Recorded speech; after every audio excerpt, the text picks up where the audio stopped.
And so, dear hearts, Sunday again, and we have that lovely opportunity to remind ourselves that this month is about pausing, relaxing, releasing, and letting go anything that may be disturbing us.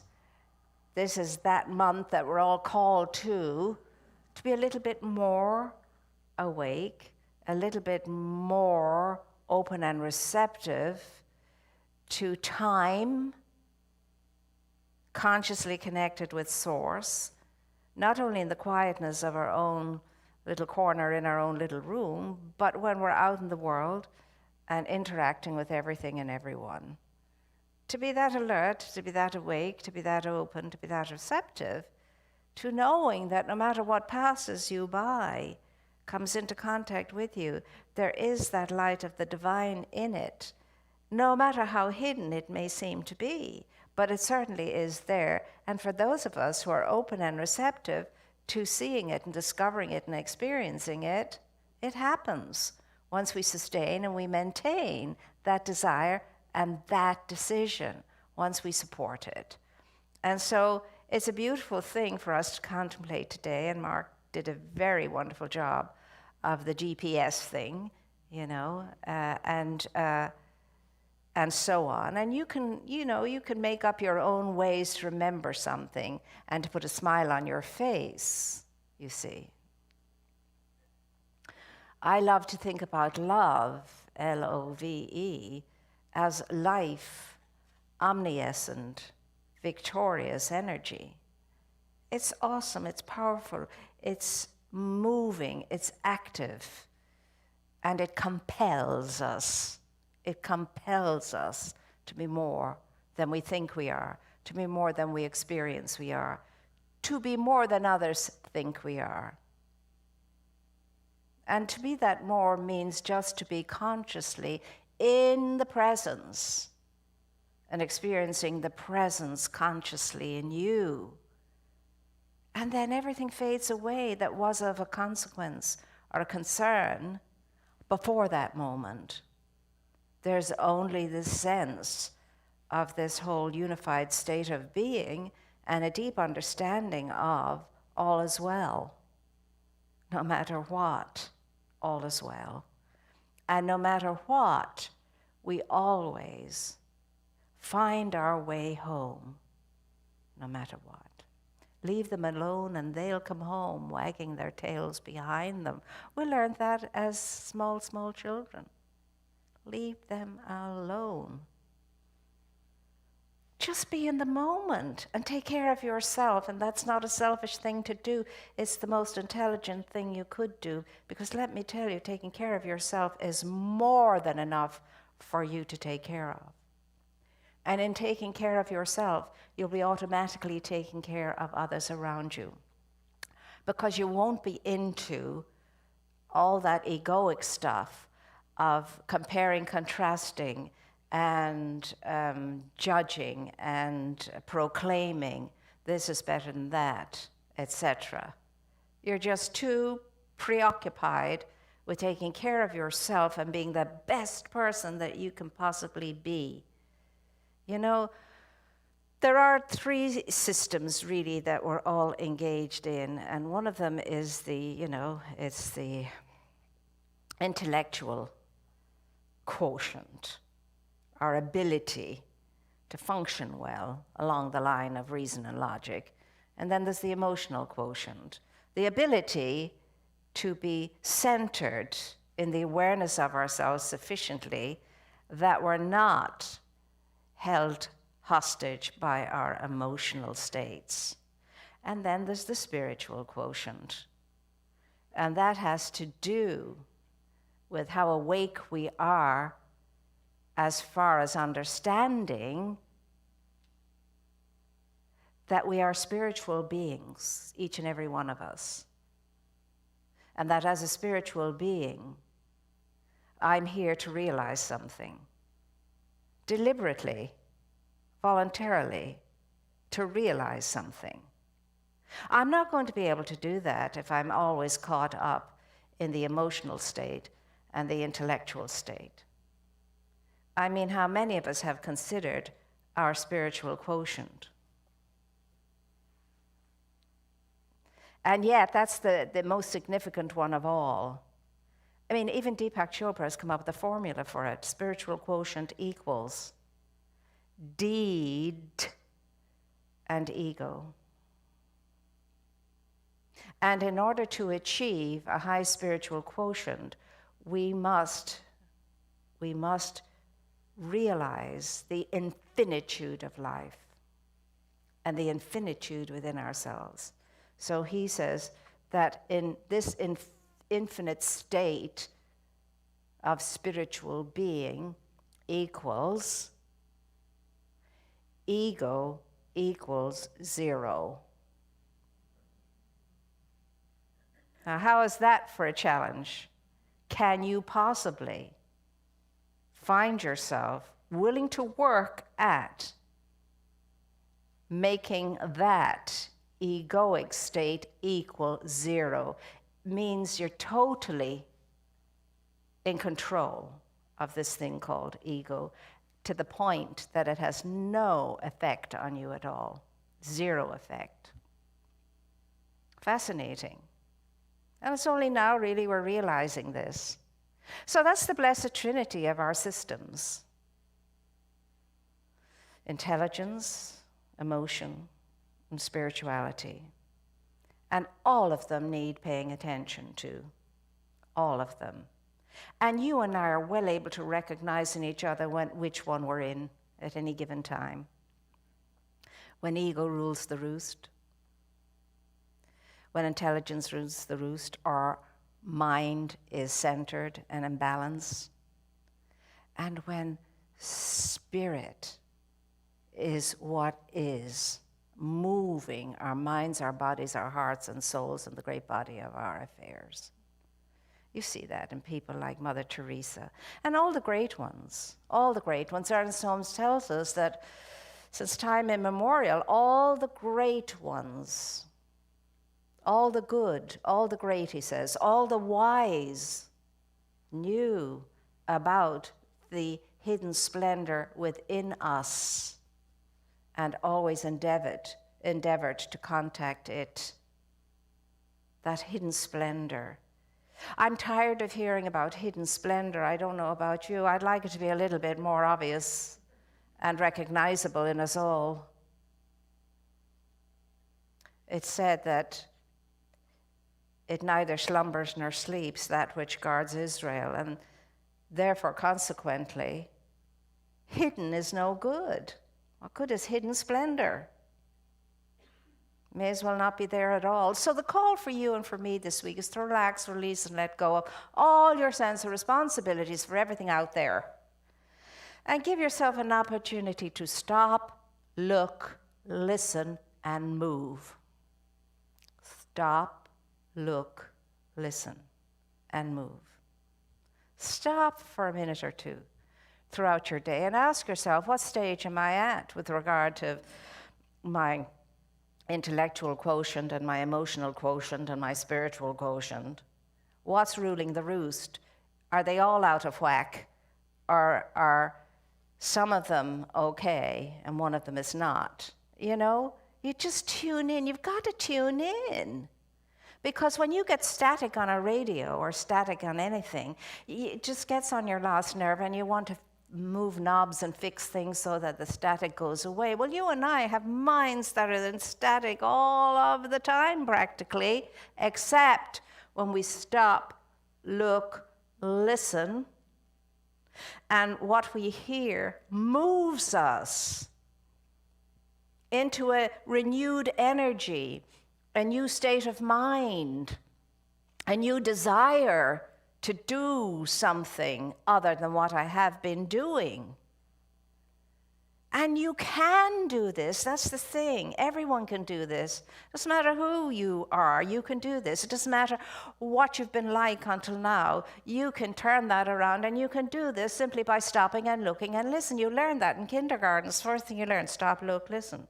Look right, look left. Look right again. And then cross. You know, there is a book about everything you ever needed to know you learned in kindergarten. It's a fun book. So stop, look, and listen to yourself. I know so many people who don't have opportunity to do that because they're always like Father Murphy. They're always running. How are you doing, Father Murphy? Ah, sure, I'm running. And that's not a good way to be. And I find myself doing that at times myself, always running. You gotta stop. Wait a minute, Mr. Postman. Mr. Presence, Ms. Presence, Miss Presence, whatever. And take a look at yourself and see where you are before other people start telling you. And of course, they're not going to tell you the truth. They don't know your truth. They're moving on what they're thinking and feeling themselves. And that absolutely influences how they see and feel about you. Doesn't matter what other people think. It really does not matter what other people think. And you have to be so courageous to know that and to live by it. What matters is what you are thinking about you, and only what you are thinking about you. For eons, we hear ourselves saying, well, the church says this, religion says that, psychology says this, philosophy says that, so-and-so says this, and so-and-so says that. None of that matters. The only thing that matters is what you say. What you say about your life and everything else. That's all that matters. God hasten the day that we stop saying, well, it says in the Bible, or it says in the Talmud, or it says in whatever, or he said, she said, they say. And just come to trust what the inner voice in you is saying to you, so you can say what it is saying through you. Well, wouldn't it be lovely if people are saying, well, the inner voice is saying right now. And use your own authority and stop endeavoring to make your point more powerful by quoting something or someone else. There's nothing more authoritative than the power and the presence within you and the inner voice within you. And there's no use listening to everything outside of yourself if you're not listening to that GPS, that guiding, positioning spirit that's within you. Making sure you're on the right track, you're on the right path, you're heading where you want to go. Follow it, because it's surer and more certain than anything else you could hear. That inner voice, and don't tell me you don't have one, you do, and it knocks you on the head and up the side of the head and so on when you just won't listen. And you may go ahead and make your bad decision anyway, but something inside of you is niggling and you know you're doing the wrong thing. You know it, but you do it anyway. And that little thing in there is saying, here you go again. Can't listen to yourself with a capital S. You'd rather listen to every Tom, Dick, Sheila, Mary, Penelope, and Jane. You have it within you. It is within you. It is within you. That's the only message Jesus had to say. Any of the great ones had to say. And this teaching has to say, the kingdom is within you. Seek that first. And everything else will be added onto you. What is the kingdom? It's the kingdom of infinite intelligence. It's your GPS. Seek that. And all things else will come to you and flow through you that is good. Rely upon principle within you. Dr. Bitzer used to pound the desk and he'd say, I rely upon principle. Meaning that inner voice, that inner intuitive knowing that is more than a thought. It's absolute conviction feeling. And let me tell you, every single one of us absolutely know when we are being wrong, doing wrong, thinking wrong, agreeing to wrong. We knew it from the time we were knee-high to a grasshopper, and I know that because we were prepared for our first confession at 7 years of age. And we didn't have to be told what sins to confess in the confessional. We all knew. Harry Cullen every week went in and said the same thing, shouted it out so that the whole church could hear him. Father, I didn't say my night and morning prayers. I stole biscuits out of the tin. I told lies, and I stole some of my brother's marbles. And all out there for everybody to hear. And then, confession, and it was all over and done with. Would that it were that easy. And I've noticed that the confessions were the same every single week because I came to the conclusion, as did others, say it all just in case, cover all your bases. Whether you lied or you didn't lie, put it in there anyway.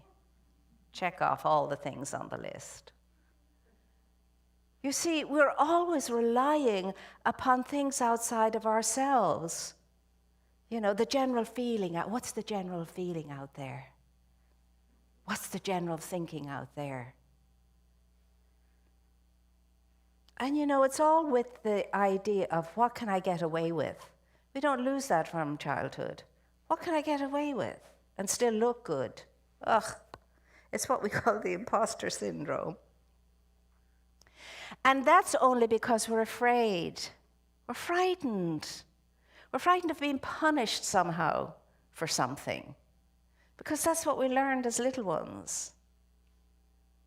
And not even necessarily in our own homes, but we might have picked it up in the schoolyard or in school or something like that. What can I get away with? And then the smug look when we feel we never get away with anything. That's the thing.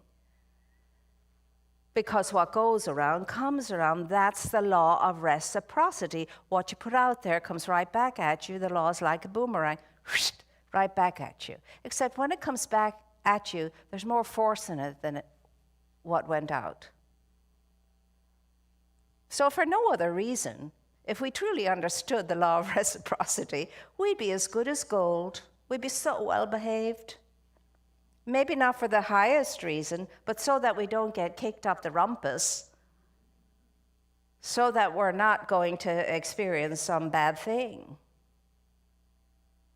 And that's kindergarten, then you go beyond that, and you just want to be the goodness that you are because you just want to be the goodness that you are, and there's no pressuring you to be good, for you know that you should. So this week, what is it going to be for you and for me? We'll go out the door and forget about everything we heard in here, or everything we felt in here, or every idea we came to in here. Or will we just monitor ourselves, maybe? Ask ourselves where we are. You see, you've got to do this, and if you have to, set your watch. Set your watch. Most of us have watches now that nearly all couldn't possibly even nearly make a cup of tea. To set your watch. I mean, it's like in the convent, we had a bell that rang on the hour, every hour, while we were awake. And then we were to pause for one moment and say, I now remember that I'm in the presence of God. Just for a second or two. Every hour on the hour, the bell would ting. So it wouldn't do us any harm to decide what kind of time frame we want to ding ourselves with, and just ask ourselves, well, where am I now? How am I in my mind? How am I in my emotional state? And how am I in my spiritual state? Is there any little recalibration that needs to be done, readjustment? Readjustment. Because there's always readjustments to be done, as you know, whether it's your car, your home, or yourself. Readjustments. And it's a good thing. Now, we are so easily distracted. Somebody just has to walk into a room, and we're like a cat. We're so not in control of ourselves. Have you ever noticed that? Now, that's not a criticism. I'm including us all in that. Anything to take our minds off something. Anything at all. Because we're used to now everything changing just like that in the world that we have today. We can hold our attention for the span in between the ads on the television. We're trained to do that. And now, as you can imagine, the ads are getting longer and longer, and they're coming more often. People pay not to have ads show up. So where are you in the best possible gift you have? Your intelligence, your emotional state, and your spiritual state. Those are all that matter. That's all that matters in your life. How am I doing mentally? How am I doing emotionally? How am I doing spiritually? And spiritually is not holy, holy, holy. That piety that we have seen in the past, the praying of the beads and all of that, that's good and it has its place. But that's not the magic. The magic is in you, where you are in your mind, where you are in your emotion, and where you are in your soul. You've got the magic within you. Call it hidden splendor if you want. Call it magic if you want. Call it whatever. But it's in you. You need to allow it to operate. Open the portal and let it operate. And what shuts down the portal is our unintelligent thinking, our unintelligent feeling, and our unintelligence when it comes to religion or spirituality or whatever. So this week, you and I are called to be more mindful than ever we have ever been before, and to be mindful in all those states, and to be mindful at home, under our own roofs, and everywhere we are. Now that's a challenge. That is awesomely black belt. Just to do that under your own roof is huge.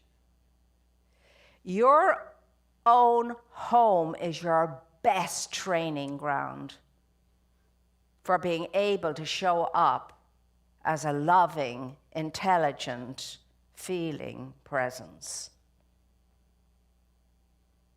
So let us put ourselves to the test this week. Pay attention to yourself and the rest will be fine. So say with me right now, no matter what I'm thinking,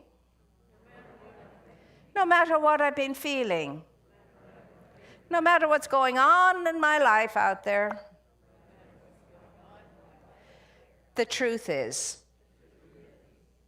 that I am a portal through which infinite intelligence in all of its magnificence expresses itself. But I must open the portal to let the light out. And darn it, I am, and because I am, I can, and I will, and so it is, and that's that.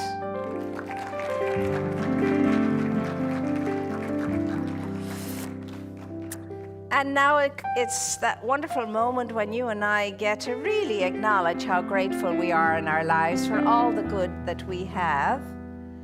And we're going to do that now, and then Reverend Catherine will come forward. Okay, so let's take our gifts, and I know mine is in here somewhere. There it is. And hold it between our blessing hands and say, Divine love consecrates my gift. It goes forth to heal, to bless, and to prosper. All those who give and all those who receive. I rejoice in the sharing of my good, and I release my gift with love. So it is. Thank you, Reverend Catherine.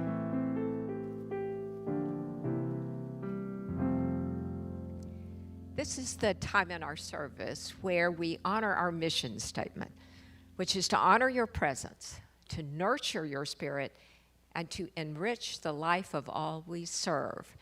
And we rely upon our members to share with us their ideas that demonstrate how we're doing that. I am a longtime member of Redondo Beach Center. I am excited about being able to come back into the building to see people and to visit in person with a few people. I continue to tune in to some of the YouTube videos and to the Zoom meetings too. What I realize about Zoom is I already appreciate being able to share and talk to people where I can see their whole face. I know many of us may have tired of online things instead of in-person things, but I realized again how much I'm so glad that we still have the online things. Thank you. Thank you, whoever you were, for sending in that lovely message. We feel exactly as you do. We love being together in person, but we also appreciate all that happens online. And to all of you beautiful people who have been so faithful in tuning in and so faithful in your support, we're so grateful to you, as we are to everybody in the sanctuary right now. And you're very much part of the energy here. We love you and we cherish you, as we do each and every one in the sanctuary. So keep staying connected. It's all about being connected, everybody. Connected. Stay connected. Don't isolate ever. In your darkest moment, that's when you need to be connected. And that's why we're here, for you. But we can't help if we don't know what's going on. And so sometimes I get a little bit sad when I hear that somebody's gone through some kind of trauma and we didn't know. We could have been there supporting them, and our prayers definitely could have been supporting them. So remember that you are your own amazing teacher, guide, guru, and that the best of all answers to all of your questions are within you, and you are the one that can ascertain what is best for you in your life. But you have to stop, look, listen, and move upon what has come through you. Yes? So that's what we're going to be doing this week, remember, because next week, I'm knowing some of you will be able to share that you did it, and the results were wonderful. Okay? So now it's time for our prayer. And we are offering our prayer up for all those in those dangerous, dangerous hot spots on this planet right now. And there always seems to be dangerous hot spots on this planet at every given time, especially for the people in Haiti, especially for the people in Afghanistan, for all of flood victims and for all of the fire victims and so on and so forth, and it's never ending. And the world is certainly in a state of disruption at the moment, but we're going to take the healing presence to it. So know that you have the power through the portal that you are to send comfort and ease to all of the hot spots, to every person, place, and thing on the planet now. And it's that loving feeling in you that does it. For love is the greatest healer and the greatest power there is. So pray with me now. I know divine love enfolds me. Divine light leads me. Divine life lives in me. Divine wisdom inspires me. Divine compassion expresses through me, and divine power protects me. All that I am is Spirit's life and expression. It is good and very good. With deep joy and generosity filling me, I go forward now in sacred service, supporting a compassionate world that works for all. I move through my days with grace and ease, in peace and love, in health and wellness, in fullness and plenty, and in loving relationship with all. What I now know for myself, with blessing and in deep gratitude, I know for all life. There is only God. There is only God. There is only God. And that's how it is. So, my dear ones, please remember that you have great power in you to help our world and everyone in it, to help yourself and everyone in your life. And so we are going to know that just by getting quiet for a moment, breathing consciously for a moment, because what you're breathing is spirit breathing you, and just owning it, all is well in that moment. So let us start living moment to moment to moment, and we will become the most awesome lights on this planet. Remember what the expert said. If you're living in the past, you're depressed. If you're living in the future, you're anxious. Be in the present and experience peace. And that's the way it is. So now we are going to sing through our masks very softly, our peace song. Everybody looking in, thank you, we love you, and we appreciate your wonderful energy in the sanctuary. Everybody have a great, blessed, good week, and know you're essential to the process of healing and integration.